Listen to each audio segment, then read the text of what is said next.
दोस्तों क्या हो अगर आपको 12 घंटे दिए जाएं जिसमें आप किसी को भी मार सकते हो और आप पर कोई भी कानूनी कार्रवाई नहीं की जाएगी। और दोस्तों आज की कहानी कुछ इस तरह की है जिसे देखकर आपके रोंगटे खड़े हो जाएंगे। तो इस कहानी में आखिर तक मेरे साथ बने रहिएगा। कहानी की शुरुआत होती है और हम देखते हैं कि एक बेहद ही बंजर इलाके में एक आदमी और एक महिला जा रहे हैं। तभी उन्हें एक खंडर सा दिखने वाला घर दिखाई देता है और वह उस घर में जाते हैं और देखते हैं कि वहाँ कुछ लोग थे जिनके पास हथियार हैं। और तभी वह लोग आपस में बात करते हैं जिससे हमें पता चलता है कि वे मैक्सिको और अमेरिका की बॉर्डर पर हैं और वे सभी बॉर्डर क्रॉस करके अमेरिका जाना चाहते हैं। और इसके बाद वहाँ पर जो लोग थे वो जॉन और एडल नाम की लड़की को जमीन में बनी एक सुरंग दिखाते हैं। इसके बाद हमें पता चलता है कि वो दोनों जॉन और एडल पति पत्नी हैं और वो उस सुरंग में जाने लगते हैं। और तभी वो नीचे जाते हैं और देखते हैं कि सुरंग के अंदर अंधेरा है और अचानक उन्हें सुरंग में कुछ और लोग दिखाई देते हैं। इसके बाद हमें पता चलता है कि वो लोग भी उनके साथ अमेरिका जाना चाहते हैं। और तभी अचानक वो लड़की जिसका नाम एडल है वो जोर से चिल्लाती है क्योंकि उसे अचानक उस सुरंग के अंदर एक लड़का दिखाई देता है। और तभी हमें पता चलता है कि यह लड़का उन्हीं का साथी है। इसके बाद हम देखते हैं कि वे लोग उस सुरंग से बाहर निकलते हैं और अब अमेरिका में पहुंच चुके हैं। और तभी उनका साथी उन्हें कार्ड देता है जिस पर एक फूल बना हुआ था। इसके बाद वो वहां से जाने लगते हैं और इसके बाद का सीन बदलता है और हम हॉर्स फार्म को देखते हैं जहां एक आदमी जिसका नाम डेलन है वो एक घोड़े को काबू करने की कोशिश करता है, लेकिन तभी उसे घोड़ा अपने पास नहीं आने देता है। और तभी डेलन के पिता जिसका नाम मिस्टर ट्रेकर है वो उसे कहते हैं कि यह काम उसके बस की बात नहीं है। इस काम के लिए उन्हें किसी अच्छे आदमी की जरूरत है जो घोड़ों के बारे में अच्छी जानकारी रखता हो। और तभी वहाँ जॉन आता है और उस घोड़े को काबू में कर लेता है जिसे देखकर डेलन को जॉन से थोड़ी जलन होती है और वो वहाँ से जाने लगता है। इसके आगे का सीन बदलता है और हम एडल को देखते हैं जो कि एक फैक्ट्री में काम करती है और वह वहाँ एक आदमी से बात करते हुए दिखाई जाती है जिससे हमें पता चलता है कि अमेरिका में दूसरे देशों के लोगों को काम मिलना बेहद मुश्किल है क्योंकि अमेरिका के लोग दूसरे देश के लोगों से बेहद नफरत करते हैं। उन्हें लगता है कि दूसरे देश के लोग अमेरिका में रहेंगे तो अमेरिका में अशांति फैलेगी। और दोस्तों इसके बाद का सीन बदलता है और एक टीवी पर न्यूज को दिखाया जाता है जिसमें यह बताया जा रहा है कि पर्ज का दिन आने वाला है। और दोस्तों जब आपको पर्ज के बारे में पता चलेगा तो आपकी रूह कांप जाएगी। इसके आगे का सीन बदलता है और हमें एडल को कॉफी पीते हुए दिखाया जाता है। तभी उसे दो आदमी दिखाई देते हैं जिनके पास गन है और वो एडल को ही देख रहे थे। इसके आगे हम देखते हैं कि मिस्टर ट्रकर अपने फार्म में काम करने वाले लोगों को बोनस देते हैं जो कि पर्ज प्रोटेक्शन के लिए है। और दोस्तों पर्ज एक ऐसा दिन था जो अमेरिका के लोगों द्वारा मनाया जाता था और इस दिन अमेरिका के कुछ लोग जिन्हें लगता था कि अमेरिका पर दूसरे लोग अपना अधिकार जमाना चाहते हैं और वो लोग जो दूसरे देशों से अमेरिका आए हैं ऐसे लोगों को अमेरिका के लोगों द्वारा मार दिया जाता था। और पर्ज के दिन अमेरिका सरकार द्वारा लोगों को 12 घंटे दिए जाते थे जिसमें वो किसी भी आदमी को मार सकते थे। और दोस्तों ये बेहद ही भयानक दिन होता था। और दोस्तों इस कहानी में आगे हम देखते हैं कि आज वो दिन आ चुका है जब अमेरिका में खून की होली खेली जाएगी। और इसके आगे हम जॉन और उसकी वाइफ को देखते हैं जो पर्ज से बचने के लिए कोई सेफ जगह जाना चाहते हैं क्योंकि वो दोनों अमेरिकन नहीं थे। और तभी वहाँ एक बस आती है जिसमें उसका दोस्त टीटी और कुछ लोग थे। वो उस बस में जाने लगते हैं और देखते हैं कि शहर में चारों तरफ डर का माहौल है। और इसके बाद हम देखते हैं कि बस शहर से बाहर एक जगह रुकती है और वहाँ कुछ लोग द्वारा पैसे लेकर पर्ज से दूसरे देशों के लोगों को बचाया जाता है। और तभी जॉन अपनी वाइफ एडल और अपने दोस्त टीटी के साथ अंदर जाते हैं और वहाँ देखते हैं कि बहुत से लोग वहाँ पर्ज प्रोटेक्शन के लिए 12 घंटे तक रुकने वाले हैं जो कि उन्हीं की तरह दूसरे देशों से आए थे। और दोस्तों ये 12 घंटे यहाँ पर रुककर अपनी प्रोटेक्शन कर रहे थे ताकि अमेरिकन लोग उन्हें मार न सके। और इसके बाद हम ट्रकर को अपनी फैमिली के साथ देखते हैं कि तभी टीवी पर न्यूज आती है और टीवी पर बताया जाता है कि कुछ ही टाइम में पर्ज शुरू होने वाला है और सरकार द्वारा अगले 12 घंटों तक आपातकालीन सेवाएं बंद कर दी जाएगी।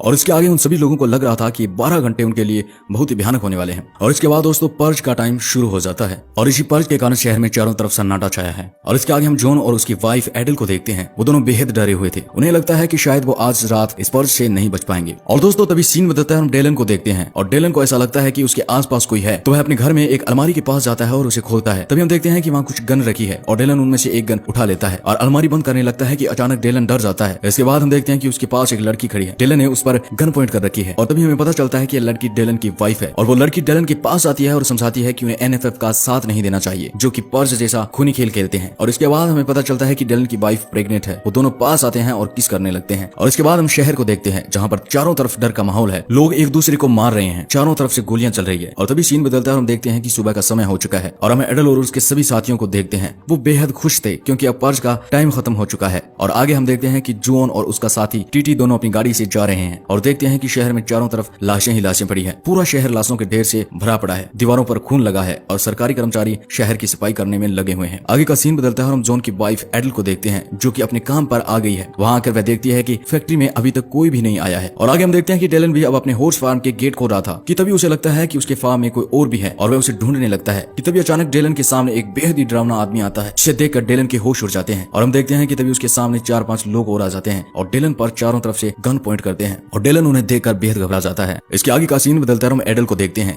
जो पिंजरे में बंद एक बकरी के पास जाने लगती है और जैसे वह पिंजरे को खोलती है तो अचानक ही एडल उस पिंजरे में फंस जाती है और अचानक उसके पास बेहद डरावने दिखने वाले लोग आ जाते हैं और वो एडल पर हमला करते हैं। वो एडल को मारने ही वाले थे कि तभी पीछे से डेरिस आ जाता है जो कि एडल के ही साथ काम करता था और वो एडल को बचा लेता है। और इसके बाद डेरिस और एडल उन पर्जर्स को मार देते हैं कि तभी वहाँ पुलिस आ जाती है और एडल और डेरिस को अरेस्ट कर लेती है क्योंकि सरकार द्वारा दिया गया पर्ज का टाइम खत्म हो चुका था था, लेकिन अभी भी पर्ज नहीं रुका था। आगे सीन बदलता है और हम देखते हैं कि मिस्टर ट्रकर और उसकी पूरी फैमिली को पर्जर्स ने बांध रखा है, क्योंकि मिस्टर ट्रकर ने दूसरे देशों के लोगों को काम पर रखा था और वो डेलन को मारने लगते हैं। और तभी वहाँ जॉन और उसका फ्रेंड टीटी आ जाते हैं और वो देखते हैं कि फार्म में कोई नहीं है। तभी उन्हें गोलियों की आवाज सुनाई देती है और वो वहाँ जाकर देखते हैं तो कुछ लोगों ने ट्रक पर गन पॉइंट कर रखी थी और उसकी बेटी को मार रहे थे। तभी जॉन और टीटी वहाँ आते हैं और उन लोगों पर गोलियां चलाने लगते हैं और तभी पर्जर्स में से एक आदमी मिस्टर ट्रकर को गोली मार देता है और दोनों तरफ से फायरिंग होने लगती है। तभी पर्जर्स को जॉन और उसके दोस्त ने मार दिया और सभी को वहाँ से छुड़वा दिया। इसके बाद सभी लोग वहाँ से अपना ट्रक लेकर जाने लगते हैं, क्योंकि अभी शहर में रहना सेफ नहीं है, क्योंकि पर्ज ने बेहद खतरनाक रूप ले लिया था और 12 घंटे होने के बावजूद भी इस शहर में ये खूनी पर्ज चल रहा था। और तभी जॉन अपनी वाइफ एडल को कॉल करता है, लेकिन उसका कॉल नहीं लग रहा था, क्योंकि उसे तो पुलिस ने अरेस्ट कर लिया था। और इसके बाद जॉन व उसके साथी एडल को ढूंढने लगते हैं। तभी सीन बदलता है और हम देखते हैं कि चारों तरफ गोलियां चल रही है और हमें पता चलता है कि एडल और उसके साथी को पुलिस अपनी वैन में ले जा रही है और उनके साथ एक आदमी और एक लड़की भी है जो पर्ज का साथ दे रहे थे। कि तभी अचानक पुलिस की वैन पलट जाती है और वो आदमी जो पर्जर था वो एडल का रेप करने की कोशिश करता है। और तभी एडल का साथी एडल को बचाने की कोशिश करता है कि अचानक ही वैन का गेट खुलता है और सामने हमें जॉन और उसके साथी दिखाई देते हैं जो एडल और उसके साथी को बचा लेते हैं। और वो सब लोग अपनी जान बचाते हुए वहाँ से निकल जाते हैं और शहर से बाहर जा रहे होते हैं। कि तभी वो शहर से बाहर एक फ्यूल स्टेशन पर रुकते हैं, वहाँ से अपनी जरूरत की चीजें लेते हैं। जॉन उन्हें कहता है कि उस जगह ज्यादा देर रुकना ठीक नहीं है, वो जगह शहर से ज्यादा दूर नहीं है और सेफ भी नहीं है। इसके बाद रेडियो पर न्यूज आती है जिसमें बताया जाता है कि अमेरिका में चारों तरफ ही पर्ज का खूनी खेल चल रहा है। सभी शहरों में अशांति फैल चुकी है, लोग एक दूसरे को मार काट रहे हैं और पर्ज जैसा बेहद खौफनाक ये खेल रुकने का नाम ही नहीं ले रहा था। और अमेरिका की ऐसी हालत देखकर मेक्सिको और अन्य देशों ने अपने बॉर्डर 6 घंटों के लिए खोलने का फैसला कर लिया है, जिससे लोगों की जान बच सके। तभी इस न्यूज को सुनकर जॉन कहता है कि अगर उन सब को अपनी जान बचानी है तो मेक्सिको जाना होगा, लेकिन मेक्सिको का बॉर्डर वहाँ से बहुत दूर है, वहाँ तक पहुँचना बेहद मुश्किल है। लेकिन अब उनके पास पर्ज से बचने का कोई भी रास्ता नहीं था और वो वहाँ से जाने लगते हैं। लेकिन दोस्तों उनकी परेशानी यहीं पर खत्म नहीं हुई थी और इसके आगे हम देखते हैं कि वे सभी रात के अंधेरे में ट्रक से जा रहे थे कि अचानक उनके पीछे बाइक लग जाती है और वो लोग पर्जर ही थे। उन्हें देख जॉन और उसके साथी बेहद घबरा जाते हैं। तभी बाइक ट्रक के पास आती है और वो लोग गोलियां चलाने लगते हैं। इसके बाद डेलन की सिस्टर उन लोगों को एक फ्लैग दिखाती है जो कि पर्जर्स का ही था और वो लोग वहाँ से चले जाते हैं। और तभी वो लोग एक शहर में पहुंचते हैं और देखते हैं कि वहाँ पर भी चारों तरफ गोलियां चल रही है और अब आगे रास्ता भी बंद था और ट्रक इससे आगे नहीं जा सकता था। तभी वो लोग ट्रक से बाहर निकलते हैं और बचते हुए आगे बढ़ने लगते हैं और हम देखते हैं कि चारों तरफ लाशें ही लाशें पड़ी थी। तभी उन्हें कुछ लोग पकड़ लेते हैं जो कि पर्जर्स ही थे। वो उन्हें मारने ही वाले थे कि तभी वहाँ पुलिस आ जाती है और गोलियां चलाने लगती है। एडल और उसके साथी वहाँ से बचकर निकल जाते हैं, लेकिन एडल और डेलन की वाइफ अपने साथियों से अलग हो चुकी थी। तभी एडल को एक जगह दिखाई देती है जिस पर रोज का निशान बना हुआ था, तो वो वहाँ जाने लगती है। तभी डेलन की वाइफ एडल को रोकती है और कहती है कि उसे पहले अपने पति के पास जाना चाहिए, लेकिन तभी एडल उसे कहती है कि मेक्सिको के लोग दूसरे शहरों में अपने लोगों की हेल्प करने के लिए एक निशान छोड़ते हैं और शायद उनके साथी भी उन्हें वहाँ मिल सकते हैं। और वह उस जगह पर जाने लगते हैं कि वहाँ अचानक 2 आदमी आते हैं और उनको रोक लेते हैं। तभी एडल उसे कहती है कि वो यहाँ गुलाब के निशान की हेल्प से आए हैं और इसके बाद वह आदमी केसी को रोकता है क्योंकि वह अमेरिकन थी और वो लोग मेक्सिकन थे। लेकिन तभी एडल कहती है कि केसी प्रेग्नेंट है और उसे मदद की जरूरत है। इसके बाद वो लोग उन्हें एक रूम में ले जाने लगते हैं। तभी उस रूम में पहुंचकर एडल देखती है कि वहाँ उन जैसे बहुत सारे लोग हैं जो पर्ज से अपनी जान बचाकर वहाँ आए हैं। और इसके बाद एडल को उसका पति जॉन वहाँ मिल जाता है और वो दोनों बेहद खुश होते हैं और उनके बाकी साथी भी सेफ है। इसके बाद टीवी पर न्यूज आती है कि पर्जर्स ने आर्मी कैंप पर हमला कर दिया है और बहुत से शहर बर्बाद कर दिए हैं। आर्मी पर हमला होने की वजह से आर्मी को भी बॉर्डर से हटा लिया गया है, जिस वजह से मेक्सिको और दूसरे देशों ने अपने बॉर्डर बंद कर लिए हैं और पर्जर्स बॉर्डर पर भी लोगों को मौत के घाट उतार रहे हैं। और इसके बाद दोस्तों ये खबर सुनकर वहाँ के लोग घबरा जाते हैं और तभी हमें पता चलता है कि उनका साथी टीटी मारा गया था। और इसके बाद वहाँ पर एक महिला अपने मेक्सिको के साथी डिएगो को कॉन्टेक्ट करती है कि वो उन सभी को वहाँ से निकाल ले और वो सभी वहाँ से निकलने ही वाले थे कि तभी अचानक एक गाड़ी आकर रुकती है, जिसके बाद हमें पता चलता है कि ये वही डिएगो था जिससे उस महिला ने कॉन्टेक्ट किया था। अब वो सभी लोग इस गाड़ी से जाने लगते हैं, लेकिन दोस्तों तभी इस बात की खबर पर्जर्स के लीडर को लग जाती है, जिसके बाद हम देखते हैं कि वो सब एक बेहद सुनसान रास्ते से जा रहे थे। लेकिन तभी डेलन गाड़ी से पीछे देखता है तो उन्हें पीछे कुछ गाड़ियां आती दिखाई देती है और ये गाड़ियां थी पर्जर्स की। लेकिन अब वो मेक्सिको के बॉर्डर के पास पहुंच चुके थे, इससे आगे गाड़ी नहीं जा सकती थी। और तभी उन्हें वहाँ कुछ मैक्सिकन लोग मिलते हैं जो कि उनकी हेल्प करने के लिए वहाँ पर थे। सभी लोग वहाँ से आगे पैदल ही बॉर्डर की तरफ जाने लगते हैं, लेकिन जॉन और उनके कुछ साथी वहीं रुक जाते हैं और वो लोग पर्जर्स का सामना करने लगते हैं। और इसके बाद बाकी सभी लोग बॉर्डर पार कर जाते हैं और पर्जर्स और जॉन के साथियों के बीच गोलीबारी होती है कि तभी एडल और उनके साथियों की गोली खत्म हो जाती है और वो लोग वहाँ बने हुए मकानों में छुप जाते हैं कि तभी अचानक ही कुछ लोग वहाँ आते हैं जहाँ एडल और उनके साथी छुपे हुए थे। इस अचानक हुए हमले से एडल बेहोश हो जाती है।